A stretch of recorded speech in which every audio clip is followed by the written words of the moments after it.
everybody? This is Matt the Movies coming at you with my review of Scrooged, the 1988 Christmas classic that I gotta tell you, I always have enjoyed a great deal. I mean, it's a holiday movie, so you get to watch it during the season every year, which is freaking cool, but it also has Bill Murray in it. I mean, how could you go wrong with that, right? I mean, for those of you who don't know what this movie is about, basically it does star Bill Murray, of course, and he plays a character who is a very arrogant and inconsiderate and just, you know, all-around jerk kind of guy. He's selfish and doesn't treat the people very well. He doesn't have the Christmas spirit. He's, you know, the bah humbug type. He's very much in line with the classic Scroogian character, and he's got a hole in his heart, and he needs to discover the ability to love people again, and he gets the whole Scrooge treatment when the three ghosts come and show him his past, present, and future, and it just kind of goes from there. And he is extremely entertaining in this movie. I mean, one thing I gotta give Bill Murray a lot of credit for when it comes to this movie is how much he commits to it. He, at the beginning of this movie, is playing a character that is not at all likable, and I feel like a lot of actors would have, you know, pussyfooted around when it comes to that because they wouldn't want their fans to see them in a jerky way like that. But Bill Murray was absolutely fearless. He completely committed to it. He played a guy who was just an over-the-top jerk, and he wasn't like an evil guy either, so he, you know, you couldn't look right off to being an over-the-top guy.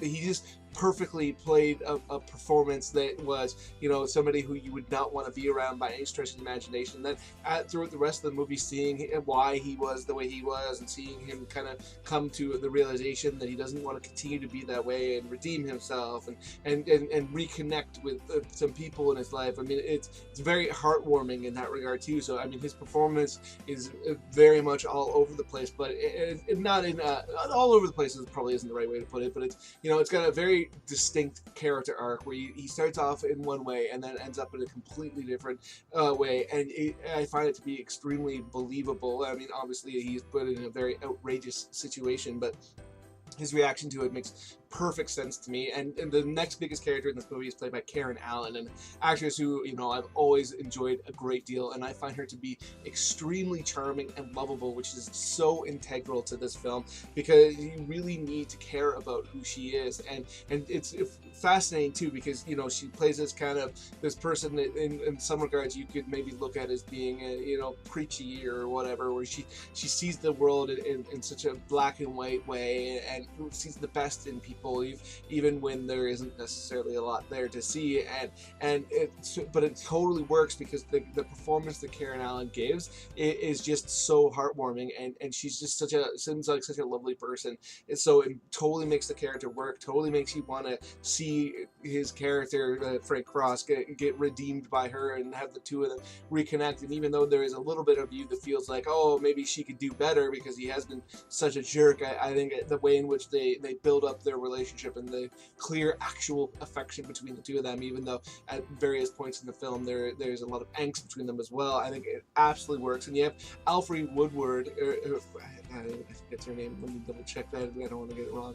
Alfre Woodard, close. Alfre Woodard, who plays his assistant and is actually one of my favorite aspects of this film whatsoever. Like, she's just so great. She plays an everyday person, and she's kind-hearted, and she is the person that is extremely integral to the Frank Cross character. She basically is the person that makes him look human to the other people, even though he's so dastardly, and he at the same time takes complete advantage of that. And she has a family, and she loves them so completely, and their situation is not great, even though she's working for such a powerful man. And to see like the disparate lives that they have, but at the same time the level of happiness that they both feel, it's just so great. Her character is again, I feel, is extremely integral to this story and makes it work, and her performance is great. And of course she has a kid in it who does not speak throughout most of the movie, and that whole thing with, at first, you know, kind of it feels a little gimmicky, but they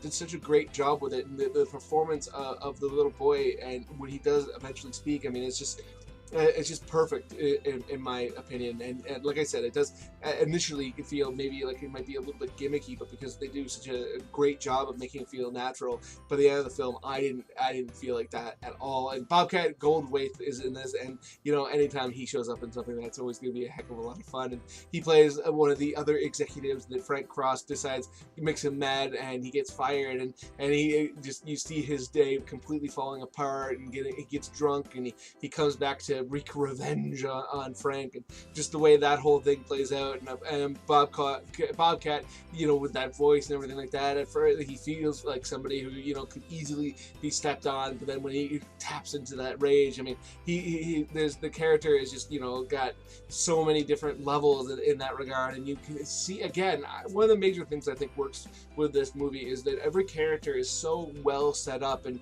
you understand their arc as the film progresses because they do such a great job of showing it. But of course, I mean, you can't talk about this movie without talking about the ghosts. I mean, the creepiest by far, or well, maybe not by far, but the two creepiest, I should say, really.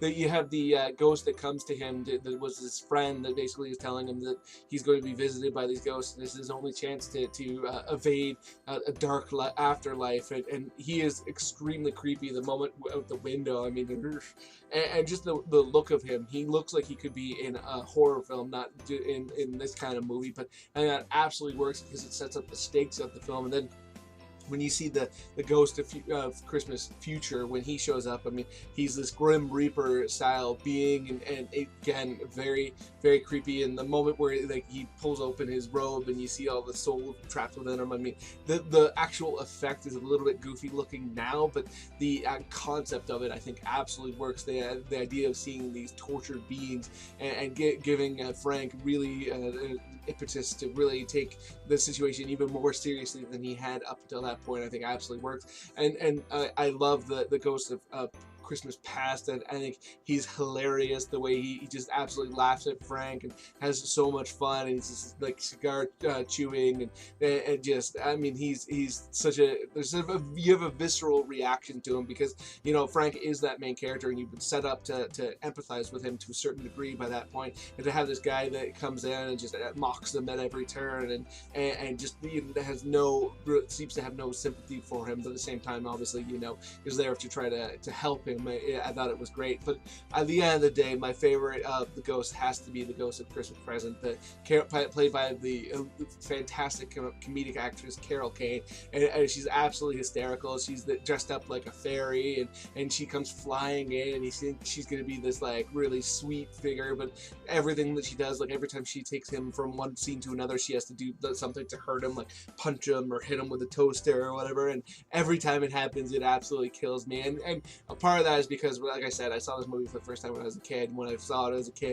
I thought it was the funniest thing in the world that he was getting beaten up. So I mean, that nostalgia has held true. I think this movie has a heck of a lot of heart, and I mean, it plays on the classic Scrooge story to perfection in my view, and it's just an all-around extremely entertaining holiday classic. So those are my thoughts on Scrooge. Let me know in the comment section below what you think, if you're a fan of it, if you've never heard of it, if Bill Murray in a Christmas movie sounds fantastic, whatever. Other than that, please hit that like button, hit that share button.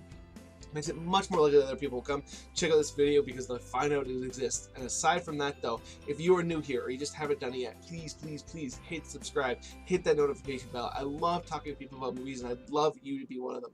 Aside from all that though, have yourself a good day.